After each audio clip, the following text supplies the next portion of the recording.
مزید short clip بیانات کے لیے چینل کو سبسکرائب کریں اور بیل آئیکن کو دبائیں۔ جزاک اللہ۔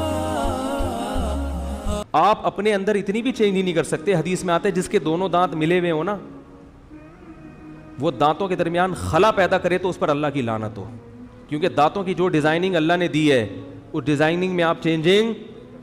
اسلام میں زینت تو ہے، زینت کا مطلب جیسے ہو نا اسی کو لپائی پتائی کر کے ذرا خوبصورت بن جاؤ، اس میں ڈینٹنگ پینٹنگ کا کام شروع کر دیا نا آپ نے کہ چینجنگ، یہ مری لاکھ چونکہ موٹی ہے اس کو ڈاکٹر صاحب پتلی بنا دو، یہ حرام ہے، کبیرہ گناہ ہے۔ اللہ نے جیسی ناک دی ہے اسی پہ تیل کی مالش کر کے چمکا تو سکتے ہو اس کو، اس کی کٹنگ کر کے باریک نہیں بنا سکتے۔ آپ کے کان چھوٹے تھے، آپ نے کسی سے کان ادھار لے کے لگوا دیے اپنے، یہ حرام ہے، یہ تغییر خلق اللہ ہے، اللہ کی تخلیق کو کیا ہے، نہیں آ رہی بات، ناجائز ہے۔ تو جب دانت، ہاں کسی کے دانت باہر نکلے میں بہت زیادہ بھدے لگ رہے ہیں، وہ ایک عیب ہے، وہ بیماری ہے،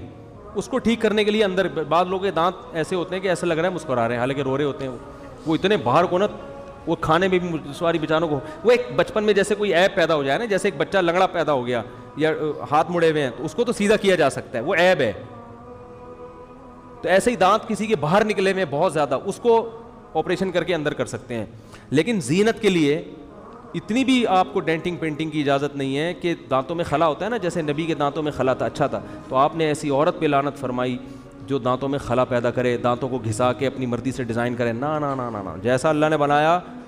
40 سال کے بعد بال کالے کرنا جائز نہیں ہے کہ فطرت کو کیا کر رہے ہو چین۔ تو جب اتنی سی تبدیلی کی اجازت نہیں ہے، عورت جس کے میں مرد میں اور عورت میں فرق یہ کہ عورت بچہ پیدا کرنے کی صلاحیت رکھتی ہے، تو عورت یہ فرق ہی کو ختم کر دے، یہ کہاں سے جائز ہوگا بھائی، یہ تو بالکل حرام ہے۔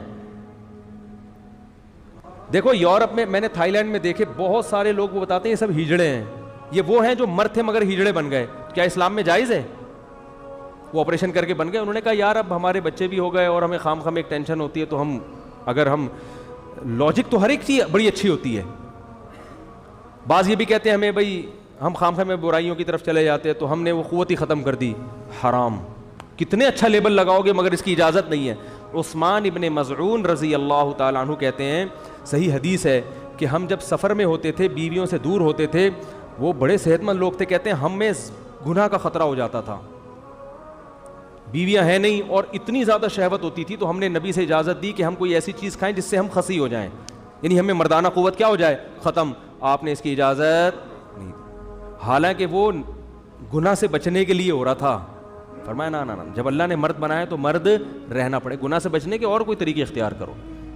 اور طریقے اختیار کرو، اس کی اجازت نہیں ہے۔ تو عورت کو یہ کہاں سے اجازت ہوگی کہ وہ بچہ دانی نکلوا دے، یہ تو بہت بڑا جرم ہے، بہت بڑا گناہ ہے، سمجھ میں نہیں آ رہی میرا خیال ہے بات، تو اس کی شرعاً اجازت بولو بھائی نہیں ہے۔ مزید شارٹ کلپ بیانات کے لیے چینل کو سبسکرائب کریں اور بیل آئیکن کو دبائیں۔ جزاک اللہ۔